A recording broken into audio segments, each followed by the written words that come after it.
Hello, good morning. Durga Pal ma'am की class में आप सबका स्वागत है। Welcome back to Durga Pal ma'am's class. आज की वीडियो में हम पढ़ रहे हैं क्लास 6 हिंदी मल्हार से 10th चैप्टर परीक्षा।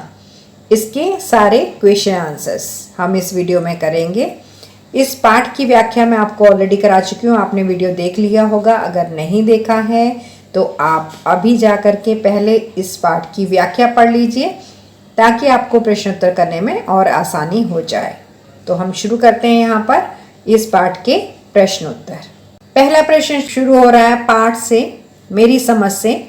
आइए अब हम कहानी परीक्षा के बारे में कुछ चर्चा कर लेते हैं। आपकी समझ से नीचे दिए गए प्रश्नों का सटीक उत्तर कौन सा है, उसके सामने आपको तारा बनाना है, यानी स्टार बनाना है। पहला प्रश्न पूछा गया है, महाराज ने दीवान को ही उनका उत्तराधिकारी चुनने का कार्य किस गुण के कारण सौंपा। और इसमें हमें 4 विकल्प दिए हुए हैं। पहला है सादगी, दूसरा है बल, तीसरा उदारता और चौथा नीति कुशलता।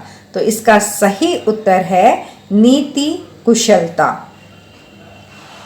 सही उत्तर नीति कुशलता है और इसके सामने मैंने स्टार बना दिया। दूसरा प्रश्न है, दीवान साहब द्वारा नौकरी छोड़ने के निश्चय का क्या कारण था। परमात्मा की याद, बदनामी का भय, राज का संभालने योग्य शक्ति ना रहना या फिर 40 वर्ष की नौकरी पूरा हो जाना।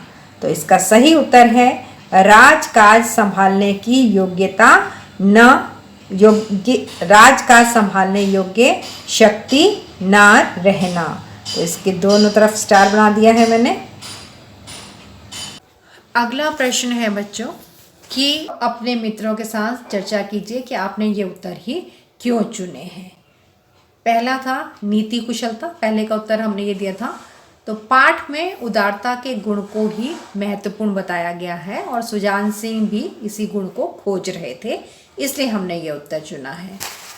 दूसरे का उत्तर हमने चुना था राजकाज संभालने योग्य शक्ति ना रहना, क्योंकि राज्य के जो दीवान सुजान सिंह थे वो बूढ़े होने के कारण गए थे ना राजा के पास कि मैं अब कामकाज नहीं संभाल सकता हूँ, मुझे छुट्टी दे दीजिए। तो यही उत्तर इसलिए हमने चुना। अगला प्रश्न है शीर्षक, आपने जो कहानी पढ़ी है इसका नाम प्रेमचंद ने परीक्षा रखा है। अपने समूह में चर्चा करके लिखिए कि उन्होंने इस कहानी का ये नाम क्यों दिया होगा। अपने उत्तर का कारण भी आपको बताना है। प्रेमचंद ने कहानी का नाम परीक्षा रखा, इसके निम्नलिखित कारण हो सकते हैं। पहला कारण क्या हो सकता है, इसमें नए दीवान का चुनाव परीक्षा के माध्यम से होना था, इसलिए परीक्षा रखा होगा। और पाठ में सुजान सिंह ने परीक्षा लाचार किसान बनकर ली थी। और एक और कारण है कि पूरे 1 महीने तक सभी उम्मीदवारों के व्यवहार की परीक्षा ली गई थी, इसलिए इस पाठ का नाम परीक्षा रखा होगा। अगला प्रश्न है, यदि आपको इस कहानी को कोई अन्य नाम देना हो तो आप क्या नाम देंगे। आपने ये नाम क्यों सोचा ये भी बताइए। इस कहानी का नाम दीवान का चुनाव भी रखा जा सकता था, क्योंकि जो पूरी कहानी है वो दीवान के चुनाव पर ही आधारित है। इसका एक दूसरा नाम परोपकार, एक श्रेष्ठ धर्म या फिर सिर्फ परोपकार भी रखा जा सकता था, क्योंकि कहानी में दूसरों की मदद और उपकार की बात पर जोर दिया गया है और इसी आधार पर नए दीवान का चुनाव भी होना था। अगला प्रश्न है पंक्तियों पर चर्चा। कहानी में से चुनकर यहाँ कुछ पंक्तियाँ दी गई हैं, इन्हें ध्यान से पढ़िए और इन पर विचार कीजिए। आपको इनका क्या अर्थ समझ में आया। अपने विचार अपने समूह में साझा कीजिए और अपनी लेखन पुस्तिका में लिखिए। इस पद के लिए ऐसे पुरुष की आवश्यकता थी जिसके हृदय में दया हो और साथ साथ आत्मबल। हृदय वह जो उदार हो, आत्मबल वह जो आपत्ति का वीरता के साथ सामना करे। ऐसे गुण वाले संसार में कम हैं, जो हैं वे कीर्ति और मान के शिखर पर बैठे हुए हैं। दीवान सुजान सिंह ने कहा कि दीवान पद के लिए एक ऐसे योग्य व्यक्ति की आवश्यकता थी जो परोपकारी हो, जिसके मन में दुखी व गरीब लोगों के लिए दया का भाव हो। उन्होंने कहा, जो व्यक्ति अपने स्वयं के बल पर भरोसा रखता हो और जो हर परिस्थिति में अपनी वीरता से अपने गुणों का प्रमाण देता हो, वो संसार में यश कमाता है, उसकी सदैव प्रसिद्धि में फैलती है और ऐसे गुणवान व्यक्ति संसार में बहुत कम होते हैं। अगला प्रश्न है सोच विचार के लिए। कहानी को एक बार फिर से पढ़िए, निम्नलिखित के बारे में पता लगाइए और लिखिए। नौकरी की चाह में आए लोगों ने नौकरी पाने के लिए कौन कौन से प्रयत्न किए। नौकरी की चाह में आए लोगों ने अपना अच्छा रूप दिखाने की कोशिश की। देर से उठने वाले सुबह जल्दी उठने लग गए। नौकरों की नाक में दम करने वाले लोग नौकरों से बड़े प्यार से बात करने लग गए और जिन्हें किताबें बिल्कुल पसंद नहीं थी वो बड़े बड़े ग्रंथ पढ़ने का दिखावा करने लगे। तो ये कोशिश की उन लोगों ने। अगला प्रश्न है, उसे किसान की सूरत देखते ही सब बातें ज्ञात हो गई। खिलाड़ी को कौन कौन सी बातें पता चल गई। जब खिलाड़ी ने किसान को गाड़ी सहित नाले में फंसा हुआ देखा तो वह किसान की सूरत देखकर समझ गया कि ये गाड़ी नाले से निकल नहीं पा रही है और ये किसान बहुत देर से परेशान और दुखी है। मगर उन आंखों में सत्कार था, इन आंखों में ईर्ष्या। किनकी आंखों में सत्कार था और किनकी आंखों में ईर्ष्या थी और क्यों थी? युवक की उदारता के कारण उसे दीवानी का पद मिला था, जिसके कारण सुजान सिंह और अन्य दरबारियों की आंखों में युवक के लिए सत्कार की भावना थी।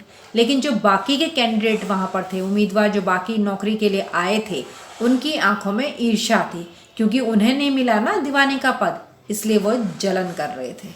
अगला प्रश्न है खोजबीन। कहानी में से वे वाक्य खोज कर लिखिए जिनसे पता चलता है कि शायद युवक बूढ़े किसान की असलियत पहचान गया था। किस पंक्ति में ऐसा लिखा है? कहानी में लिखा है एक जगह पर कि युवक ने किसान की तरफ गौर से देखा। उसके मन में एक संदेह हुआ, क्या ये सुजान सिंह तो नहीं है?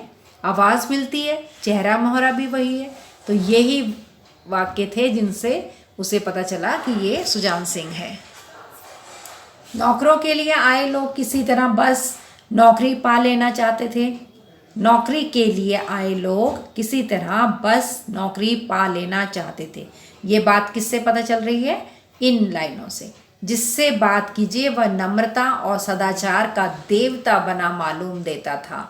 लोग समझते थे कि 1 महीने का ही तो झंझट है, किसी तरह से काट लेते हैं और कार्य सिद्ध हो गया, यानी कि हमें नौकरी मिल गई, तो फिर कौन पूछता है।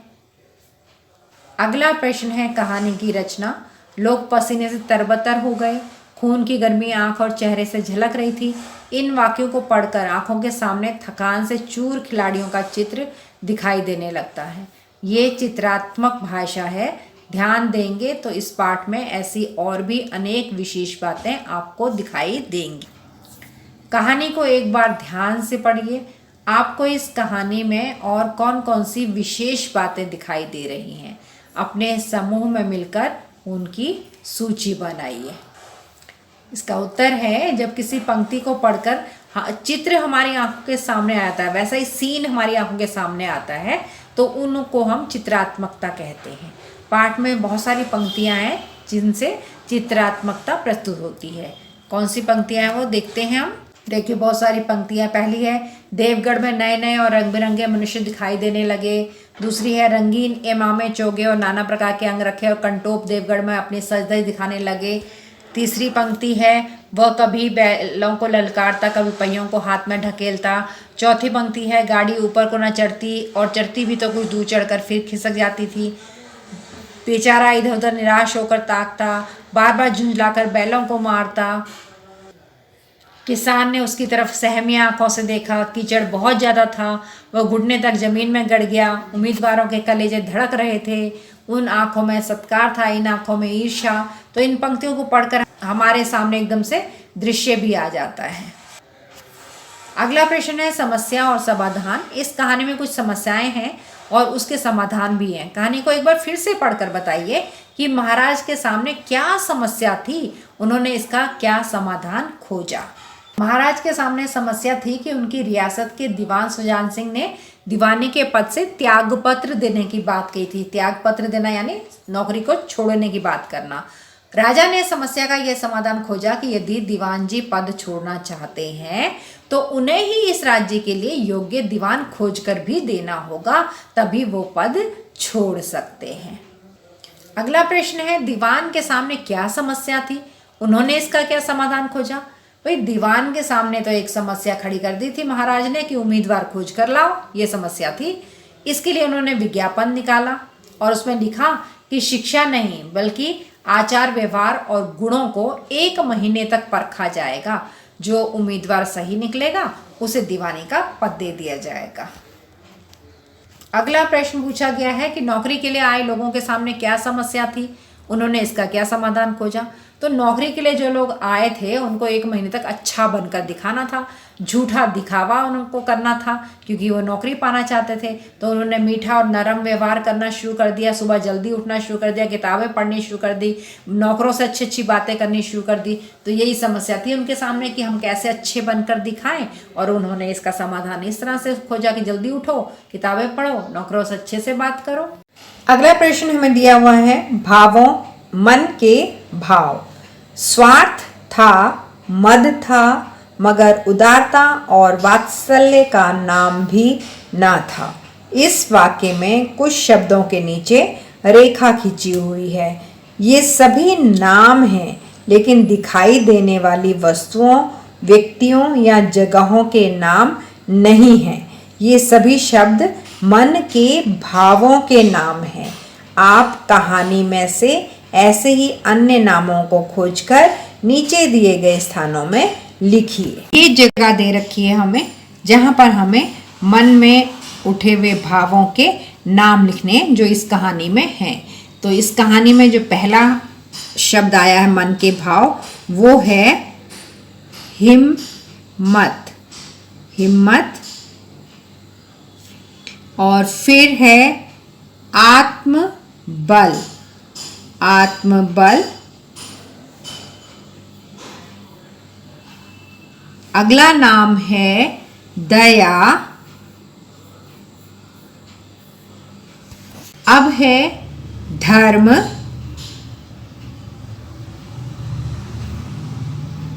ईर्ष्या,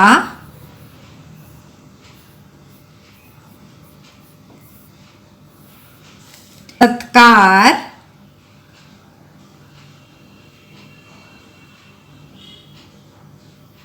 दृढ़ संकल्प।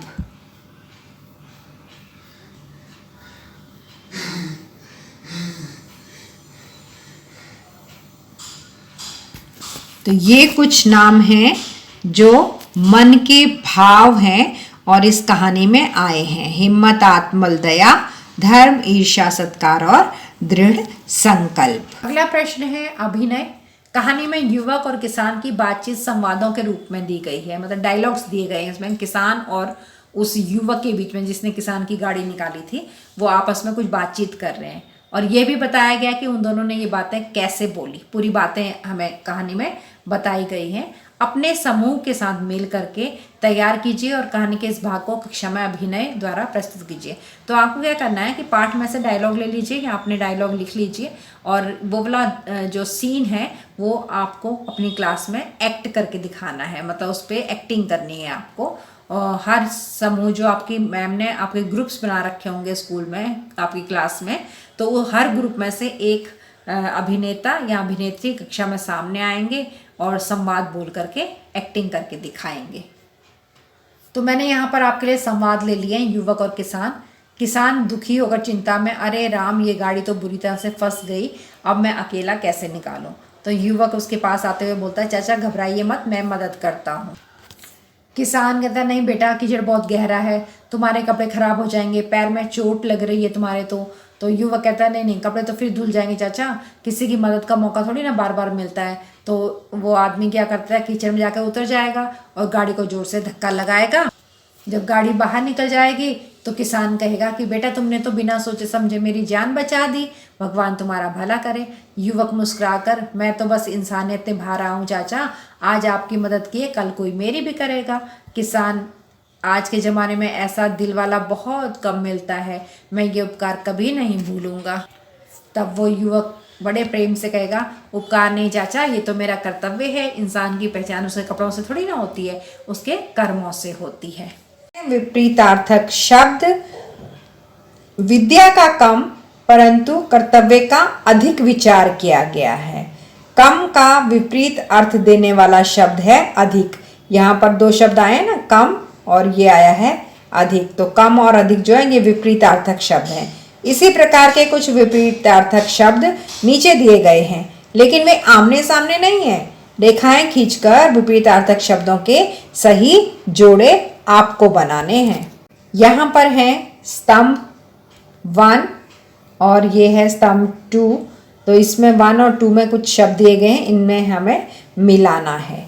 तो पहला शब्द है आना, और आना का विपरीत अर्थ होता है जाना। तो ये मिलेगा यहाँ से यहाँ जाना के साथ, आना जाना। गुण, गुण का विपरीत होता है अवगुण। आदर, आदर का विपरीत होता है अनादर। तो आदर को हम मिलाएंगे, आदर को मिलाया हमने अनादर के साथ। अगला शब्द है स्वस्थ, स्वस्थ को मिलाएंगे हम अस्वस्थ के साथ। कम, कम को हम मिलाएंगे अधिक के साथ।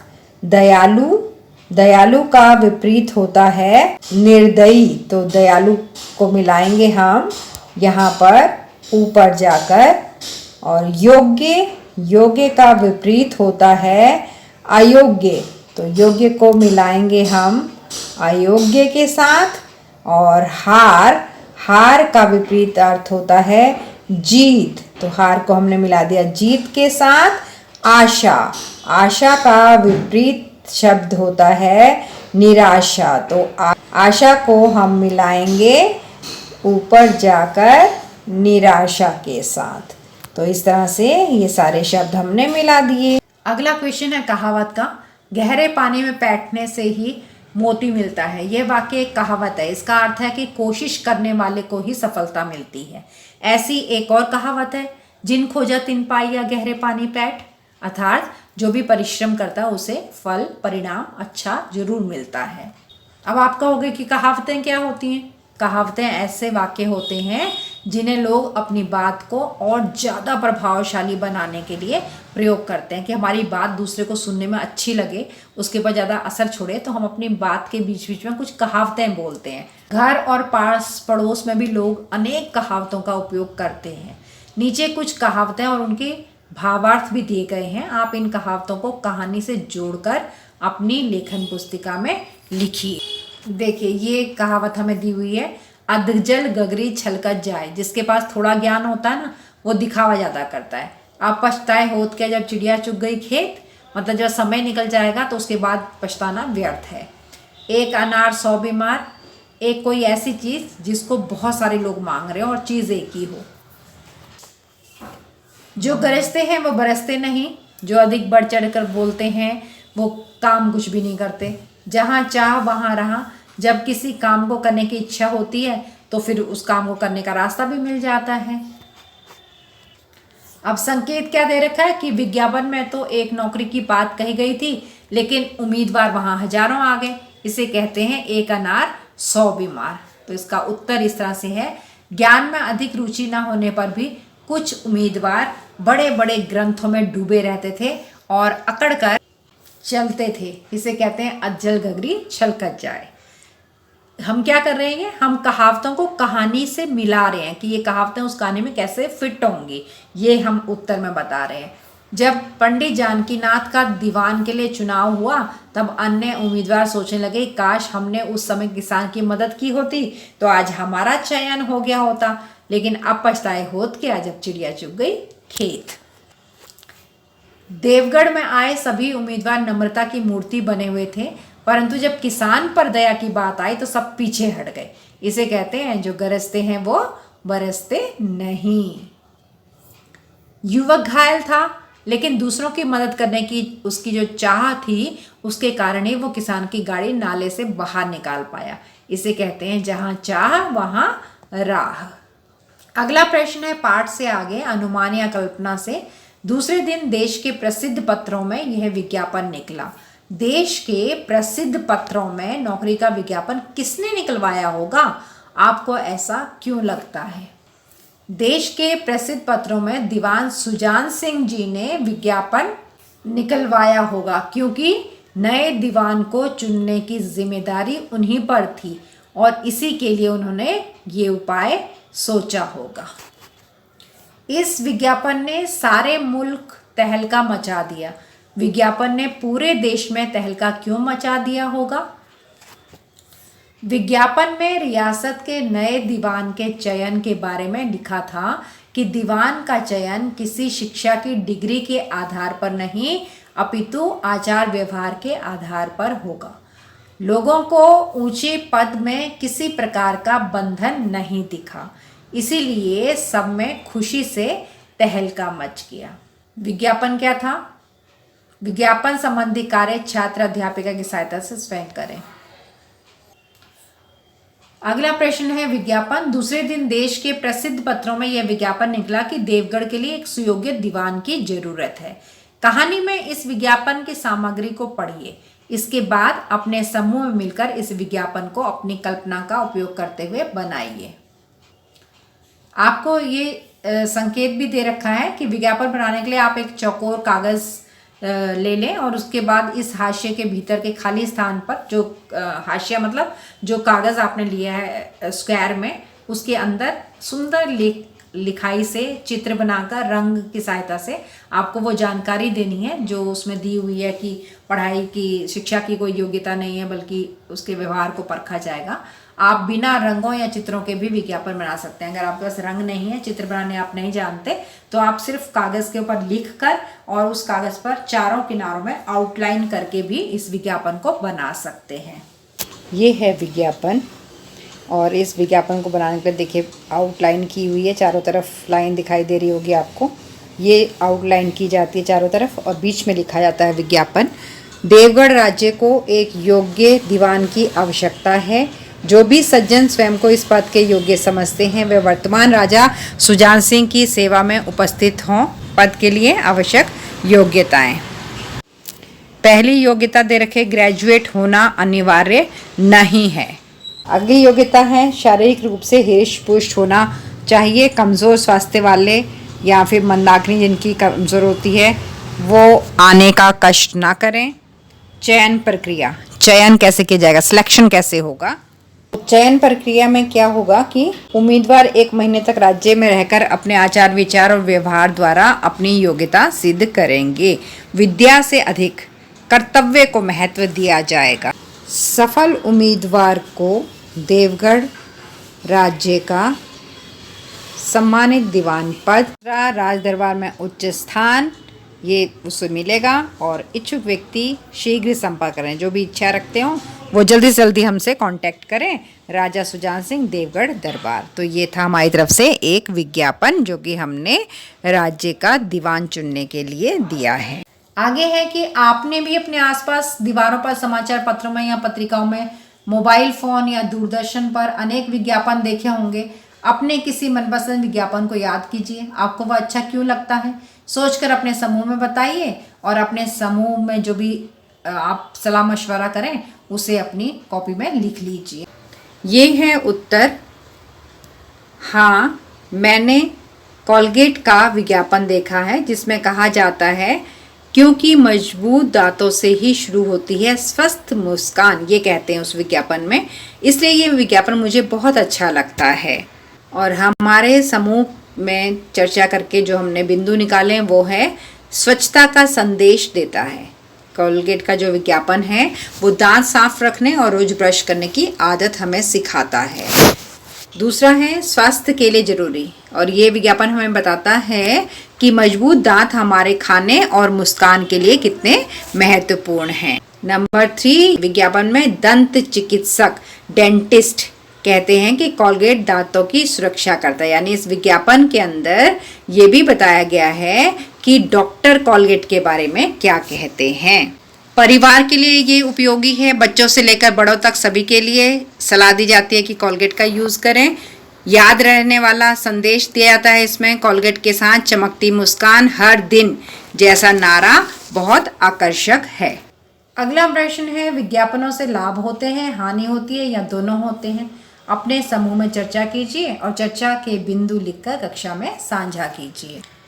हमारे समूह ने चर्चा की और हमने पाया कि विज्ञापनों से लाभ भी होते हैं और हानियां भी होती हैं। विज्ञापनों से होने वाले लाभ हैं, नई चीज़ों की जानकारी मिलती है, कौन सा सामान अच्छा है इसका पता चलता है। नंबर 2, सही चुनने में मदद मिलती है। इतनी सारी चीज़ें बाज़ार में हैं तो हम कौन सी चीज़ ज़्यादा सही है ये भी हमें विज्ञापन से पता चल जाता है। जैसे दवा है, भोजन है या ज़रूरत की चीज़ें हैं, इनको खरीदने में हमें विज्ञापन से मदद मिल जाती है। शिक्षा और स्वच्छता का संदेश, जैसे कोलगेट है, हैंड वॉश है या टीका लगाने वाले जो विज्ञापन आते हैं उससे हमें संदेश भी मिल जाता है। और विज्ञापन से हमारा मनोरंजन भी होता है। कुछ विज्ञापन बहुत मज़ेदार होते हैं और लंबे समय तक हमें याद भी रहते हैं। अब है विज्ञापन से होने वाली हानियाँ। एक तो विज्ञापन में झूठे दावे किए जाते हैं, सच्चाई को छिपा देते हैं, बस चमक धमक हमारे सामने रख देते हैं। दूसरा, इस विज्ञापन में अनावश्यक खर्च भी होता है। लोग ज़रूरत ना होने पर भी चीज़ों को खरीद लेते हैं, विज्ञापन में देखते हैं, उन्हें अच्छी लगती हैं और कोई ज़रूरत नहीं होती फिर भी खरीदने जाते हैं। बच्चों को बहुत प्रभावित करते हैं विज्ञापन। खिलौने हैं, चिप्स हैं या फास्ट फूड हैं, इनको खरीदने के लिए बच्चों को उकसाते हैं। समय की बर्बादी, टीवी पर बहुत ज़्यादा विज्ञापन आते हैं जिससे कि जो टीवी पर इंफॉर्मेशन देखनी होती है हमें या कोई भी ऐसी चीज़ देखनी होती है जो हमारे लिए ज़रूरी है, बीच बीच में विज्ञापन आ जाते हैं तो उसमें लंबा समय खिंच जाता है। आगे है आगे की कहानी। परीक्षा कहानी जहाँ समाप्त होती है उसके आगे क्या हुआ होगा, आगे कहानी अपनी कल्पना से बनाइए। देखिए, कहानी का अंत इस बात पर हुआ कि पंडित जानकीनाथ को सुजान सिंह ने दीवान घोषित कर उनकी अच्छाई सबको बता दी थी। इसके बाद सभी पंडित जानकीनाथ की जय जयकार करने लगे। राजा ने भी उन्हें दीवान के पद पर नियुक्त कर बहुत से उपहार दिए। सुजान सिंह का भव्य विदाई समारोह हुआ और सभी प्रजा ने अपने प्रिय दीवान सुजान सिंह को नम आंखों से विदाई दी। साथ ही नए दीवान पंडित जानकीनाथ को भी स्वीकार किया। जानकीनाथ भी पहले दीवान की भांति प्रजा का ध्यान रखते हुए कार्य करने लगे। तो कहानी के आगे यही हुआ होगा ना कि उसको दीवान के लिए चुन लिया है नए दीवान को, तो जो पुराने दीवान थे उनको फेयरवेल पार्टी दे दी कि जाओ, वो तो वहाँ से विदा हो गए। सब लोगों ने, आंखें उनकी भरी हुई थी आंसुओं से, उनको विदा कर दिया। और जो नए दीवान चुने गए थे जानकीनाथ, उन्होंने भी आगे राज्य में बहुत बढ़िया से काम किया। अगला प्रश्न है आपकी बात। यदि कहानी में दीवान साहब की जगह पर आप होते तो आप कैसे योग्य व्यक्ति को चुनते? यदि हम दीवान के स्थान पर रहते तो हम उम्मीदवारों को कोई समस्या बता करके उस समस्या को सुलझाने के लिए कहते, साथ ही उनके समक्ष न्याय के कुछ मुकदमे बनाकर पेश करते और हम देखते कि वो कैसा न्याय करते हैं, और कुछ ज्ञान के प्रश्न भी उनसे पूछते, जैसा कि इंटरव्यू में हमेशा होता ही है। कुछ समस्या बता दो, उसका सॉल्यूशन बताओ, कुछ मुकदमे बताओ, इसमें क्या निर्णय होना चाहिए, या कुछ क्वेश्चंस पूछ लेते हैं। अगला प्रश्न है, यदि आपको कक्षा का मॉनिटर चुनने के लिए कहा जाए तो आप कैसे चुनेंगे? उसमें कौन कौन से गुण आप देखेंगे? गुणों की परख कैसे करेंगे? तो उत्तर है कि यदि मुझे कक्षा का मॉनिटर चुनने के लिए कहा जाए तो मैं कक्षा के उस बच्चे का चुनाव करूंगा जो पढ़ने में अच्छा हो, सबसे प्यार से बात करता हो, पढ़ाई में काम पूरा करने में दूसरों की सहायता करता हो। इसके लिए हम उसे कुछ दिन मॉनिटर का कार्य देकर भी परख सकते हैं। अगला प्रश्न दिया हुआ है नया पुराना। कोई नए फैशन का प्रेमी, कोई पुरानी सादगी पर मिटा हुआ। हमारे आसपास अनेक वस्तुएं ऐसी हैं जिन्हें लोग नया फैशन या पुराना चलन कहकर दो भागों में बांट देते हैं। जो वस्तु आपके माता पिता या दादा दादी के लिए नई हो सकता है वो आपके लिए पुरानी हो, या जो उनके लिए पुरानी हो वो आपके लिए नई हो। अपने परिवार या परिजनों से चर्चा करके नीचे दी गई तालिका को पूरा कीजिए। यहाँ हमें ये तालिका दे रखी है, इसमें मेरे लिए नई वस्तुएं, मेरे लिए पुरानी वस्तुएं, क्योंकि आप इस जमाने के हैं ना, तो आपके लिए जो चीज़ें नई होंगी और वो चीज़ें आपके परिवार वालों के लिए शायद पुरानी होंगी। मम्मी पापा और दादा दादा के लिए वो चीज़ें पुरानी होंगी, उन्होंने बहुत पहले वो चीज़ें देखी लेकिन आपने नहीं देखी, आपके लिए वो बिल्कुल नई हैं। और जो आपके लिए पुरानी है यानी आप जिन चीज़ों को देख चुके हैं वो परिवार के बड़ों के लिए नई चीज़ें हो सकती हैं। यहाँ पर दिया हुआ है मेरे लिए नई वस्तुएं, मेरे लिए पुरानी वस्तुएं, परिवार के बड़ों के लिए नई वस्तुएं, परिवार के बड़ों के लिए पुरानी वस्तुएं। तो इसको हमने इस तरह से लिखा है नीचे देखिए। रोबोट मेरे लिए नया है, फ़ोन मेरे लिए पुराना है, कंप्यूटर परिवार के लिए नया है, रेडियो उनके लिए पुराना है। रॉकेट मेरे लिए नया है, टीवी पुराना है, मोबाइल घर वालों के लिए नया है और 5 पैसे उनके लिए पुराने हैं। पुराने नोट और सिक्के मेरे लिए बिल्कुल नई चीज़ है, आपकी तरफ से बोल रही हूँ मैं। स्कूटर बहुत देखा है मैंने, कार मेरे घर वालों के लिए नई है, लट्टू उनके लिए पुरानी चीज़ है। संदूक मेरे लिए नई चीज़ है क्योंकि मैं आज के ज़माने का हूँ और मैंने अभी तक संदूक नहीं देखा है। बैटरी से चलने वाले खिलौने मेरे लिए पुरानी चीज़ है, मैंने बहुत देखे हैं। चॉकलेट मेरे घर के लोगों के लिए नई चीज़ है और हवाई जहाज़ भी उनके लिए नई चीज़ है। खट्टी मीठी गोलियाँ उनके लिए पुरानी चीज़ है क्योंकि उन्होंने बहुत खाई हैं। तांगा बैलगाड़ी उन्होंने बहुत देखी है, तो ये भी उनके लिए पुरानी चीज़ है। अगला है वाद विवाद। आपस में हॉकी का खेल हो जाए, यह भी तो आखिर एक विद्या है। क्या हॉकी जैसा खेल भी विद्या है? इस विषय पर कक्षा में एक वाद विवाद प्रतियोगिता का आयोजन कीजिए। इसे आयोजित करने के लिए कुछ सुझाव आपको दिए गए। क्या करना है आपको? कक्षा में पहले कुछ ग्रुप बना लेने हैं, फिर पर्ची निकाल करके ये डिसाइड कर लेना है कि कौन इसके पक्ष में बोलेगा, कौन इसके विपक्ष में बोलेगा। आधे समूह इसके पक्ष में तर्क दें और आधा जो ग्रुप है वो इसके विपक्ष में। सभी ग्रुप्स को बोलने के लिए 5 मिनट का समय दिया जाएगा। ध्यान रखें कि प्रत्येक ग्रुप का प्रत्येक मेंबर चर्चा करने, तर्क देने आदि कार्यों में भाग जरूर ले, किसी को छोड़ना नहीं है। इस वाद विवाद के पक्ष में आप क्या क्या तर्क दे सकते हैं वो यहाँ पर हैं। पहला है अनुशासन सिखाता है। जैसे पढ़ाई में नियम होते हैं वैसे खेल में भी नियम होते हैं, तो खेल से भी हमें बहुत सारा अनुशासन मिलता है कि समय पर पहुँचना चाहिए, खेल भावना से ही खेलना चाहिए, लड़ाई झगड़ा नहीं करना चाहिए। दूसरा पॉइंट है कि यह हमें टीम वर्क सिखाता है। हॉकी में खिलाड़ी मिलकर खेलते हैं, ठीक वैसे ही जैसे पढ़ने में भी हम ग्रुप्स बनाकर पढ़ते हैं। शारीरिक और मानसिक विकास। खेल शरीर को स्वस्थ करते हैं, मन को एकाग्र रखते हैं, जो ज्ञान प्राप्त करने का ही एक हिस्सा है। अगला है कि रणनीति और सोच। कैसे हमें अपनी स्ट्रेटेजी बनानी है, किसी भी काम को करने के लिए क्या प्लानिंग बनानी है। हॉकी खेलते हुए भी योजना बनानी पड़ती है, इससे हमारे दिमाग का विकास होता है। अगला पॉइंट है राष्ट्रीय गौरव। हॉकी हमारा राष्ट्रीय खेल है, तो हॉकी ने भारत को ओलंपिक में भी सम्मान दिलाया है। इससे हमारी देशभक्ति का भी पता चलता है कि हम अपने देश से कितना प्यार करते हैं, इसलिए हम अपने राष्ट्रीय खेल से भी प्यार करते हैं। अब है इसकी हॉकी विद्या नहीं है, केवल खेल है, यानी इसके विपक्ष में क्या क्या तर्क आप दे सकते हैं। पढ़ाई का विकल्प नहीं है ये। खेल से ज्ञान नहीं मिलता है, जैसे गणित, विज्ञान, इतिहास हम पढ़ते हैं तो उससे हमारी नॉलेज बढ़ती है, तो हॉकी खेलने से हमें वैसी नॉलेज नहीं मिल सकती है।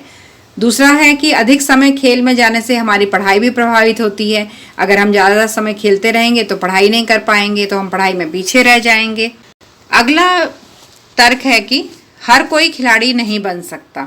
सब बच्चे हॉकी खेलना चाहते हैं, हॉकी खेलेंगे, लेकिन सक्सेस तो किसी एक दो को ही मिलेगी, तो बाकी लोग जीवन में फिर क्या करेंगे। खिलाड़ी बनने के लिए शरीर भी अच्छा होना चाहिए, पैसा भी होना चाहिए, प्रैक्टिस करने के लिए पढ़ाई भी छूट जाती है। तो विद्या तो सभी के लिए है, अगर पढ़ लिख कर कुछ बन जाते हैं तो अच्छी बात है, लेकिन अगर खेल में उन्हें कामयाबी नहीं मिलती है तो फिर जीवन बर्बाद करना, पढ़ाई भी नहीं की और खेल भी नहीं हुआ। अगला पॉइंट है कि खेल में चोट का खतरा भी रहता है। हॉकी जैसे खेल में चोट भी लग सकती है, जिससे हमारी शिक्षा रुक सकती है या फिर हम अस्वस्थ हो सकते हैं। और इसके विपक्ष में अंतिम पॉइंट है कि करियर अनिश्चित। खेल में सफल होना बहुत मुश्किल है, जबकि पढ़ाई में हम फिर भी जल्दी सफल हो जाते हैं। 10वीं 12वीं पढ़कर, ग्रेजुएशन करके, कोई कोर्स करके भी हम नौकरी कर सकते हैं, कुछ कमा के खा सकते हैं, लेकिन अगर खेल में हम सफल नहीं हुए तो फिर हम अपने जीवन में क्या करेंगे, ये बहुत बड़ा प्रश्न चिन्ह है। अगला प्रश्न है अच्छाई और दिखावा। हर एक मनुष्य अपने जीवन को अपनी बुद्धि के अनुसार अच्छे रूप में दिखाने की कोशिश करता है। अपने समूह में निम्नलिखित पर चर्चा कीजिए और चर्चा के बिंदु अपनी लेखन पुस्तिका में लिख लीजिए। पहला किस पे चर्चा करनी है आपको कि हर व्यक्ति अपनी बुद्धि के अनुसार स्वयं को अच्छा दिखाने की कोशिश करता है।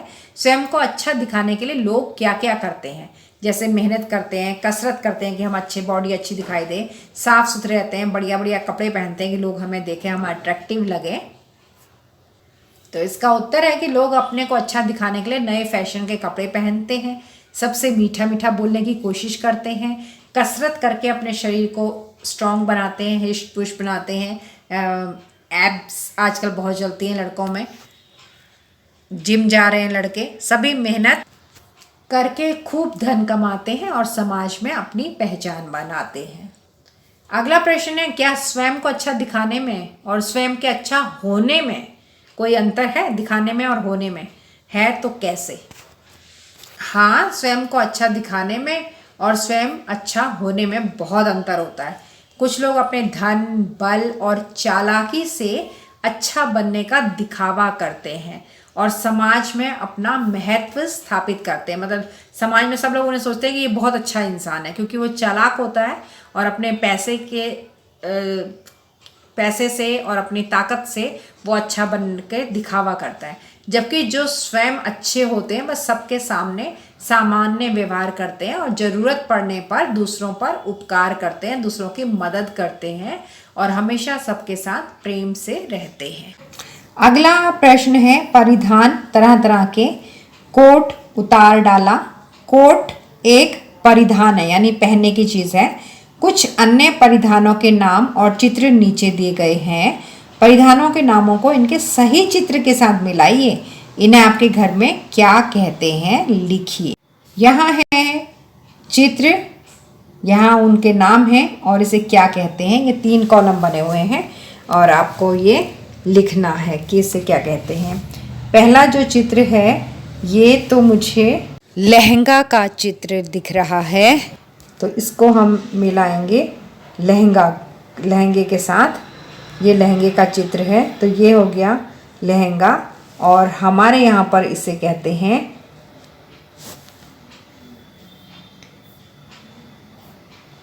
घाघरा। ये है दुपट्टा और इसे हमारे यहाँ पर कहते हैं चुन्नी। ये गमछा ही ओढ़ा हुआ है और इसे हमारे यहाँ कहते हैं, इसे हमारे यहाँ भी गमछा ही कहते हैं। ये चित्र है धोती का और ये है फिरन का चित्र, जिसे हमारे यहाँ पर भी धोती ही कहा जाता है और फिरन को फिरन ही कहते हैं।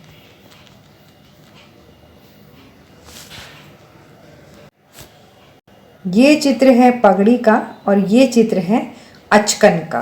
तो पगड़ी को हमारे यहाँ पर साफा भी कहते हैं, साफा,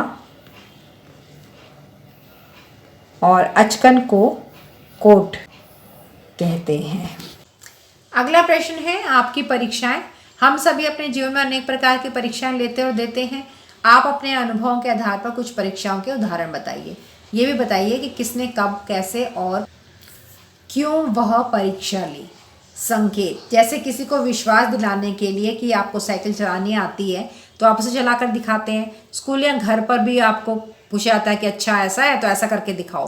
किसी को किसी भी काम के लिए चुनौती देना ये परीक्षा के अंदर आएगा। उत्तर में एक उदाहरण लिया है मैंने। एक बार मैं पिकनिक पर गया, वहाँ रस्सी के सहारे सब नीचे उतर रहे थे और पहाड़ी पर चढ़ रहे थे। सब जानते थे कि मैं ऊंचाई से डरता हूँ, लेकिन सभी को विश्वास दिलाने के लिए कि मैं भी उस रस्सी के सहारे पहाड़ी पर चढ़ा। ये मेरे लिए चुनौती थी, परंतु मैंने हिम्मत से इसे पूरा किया। जब मैं पहाड़ी के ऊपर पहुंच गया तो सबने मेरी तारीफ की। मैं हिम्मत की परीक्षा में पास हो गया। अगला प्रश्न है आज की पहेली। आज आपकी एक रोचक परीक्षा है, इंटरेस्टिंग परीक्षा। रोचक का मतलब इंटरेस्टिंग आपकी एक टेस्ट होगा। यहाँ दिए गए चित्र एक जैसे हैं या भिन्न। भिन्न मतलब अलग। ये जो चित्र दे रखे हैं वो एक ही जैसे हैं या दोनों अलग हैं। इन चित्रों में कुछ अंतर हैं। देखते हैं आप कितने अंतर कितनी जल्दी खोज पाते हैं। ये चित्र दिया गया है हमें यहाँ पर, और इसमें दोनों चित्रों में से हमें अंतर ढूंढना है, क्या अंतर है। तो सामने सामने जो अंतर दिख रहे हैं हमें, देखिए दादी अम्मा ने चूड़ियाँ पहनी हैं, ये यहाँ पर चूड़ी का रंग बदल गया, और इस गुड़िया ने रिबन पहना हुआ है और यहाँ रिबन नहीं। ये देखिए बकरी का मुंह किस तरफ है, और ये साहब जो बैग लेके जा रहे हैं ये साइज़ में छोटा और बड़ा है। इसके बाद जो ये लाइट पोस्ट लगी हुई है इसमें कलर का अंतर दिखाई दे रहा है। अब यहाँ पर जो ये पेड़ हैं ये 3 पेड़ हैं, जबकि इस तरफ ज़्यादा पेड़ हैं। और यहाँ पे ये जो बिल्डिंग है इस बिल्डिंग में खिड़की है और यहाँ की बिल्डिंग में खिड़की नहीं है। और यहाँ बकरी के पास ये हरे रंग का एक झाड़ी है, जबकि यहाँ वो झाड़ी नहीं दिखाई गई है। तो ये कुछ अंतर हैं, और आप बच्चे तो छोटे हैं और बहुत तेज़ दिमाग रखते हैं, हो सकता है आप कुछ 1-2 अंतर और सुझा दें। डियर स्टूडेंट्स, ये थे आपके क्लास 6 हिंदी मल्हार से चैप्टर 10 परीक्षा के प्रश्न उत्तर। मैंने सभी प्रश्नों के उत्तर आपको संक्षिप्त में और सरल भाषा में देने की कोशिश की है। कैसी लगी आपको वीडियो? जितने प्यारे आप हैं उतना ही प्यारा कमेंट ज़रूर छोड़ें, और वीडियो में आज जाने से पहले 4 काम करके जाएं। लाइक करें, 2 दोस्तों के साथ इसे शेयर करें। दुर्गापाल मैम की क्लास को अभी तक सब्सक्राइब नहीं कर रखा है तो इस चैनल को सब्सक्राइब करके ही वीडियोस को छोड़ें। और चौथा काम जो आपको करना है वो है बेल आइकन को दबा दें, ताकि आपको आगे आने वाली वीडियो के नोटिफिकेशन मिलते रहें। अब चलते हैं और मिलेंगे अगली वीडियो में आपके अगले चैप्टर के साथ। तब तक के लिए tata, bye bye and love you all. Thanks for attending Durgapal Ma'am's class. Please like, share, subscribe and don't forget to leave a lovely comment. Thank you.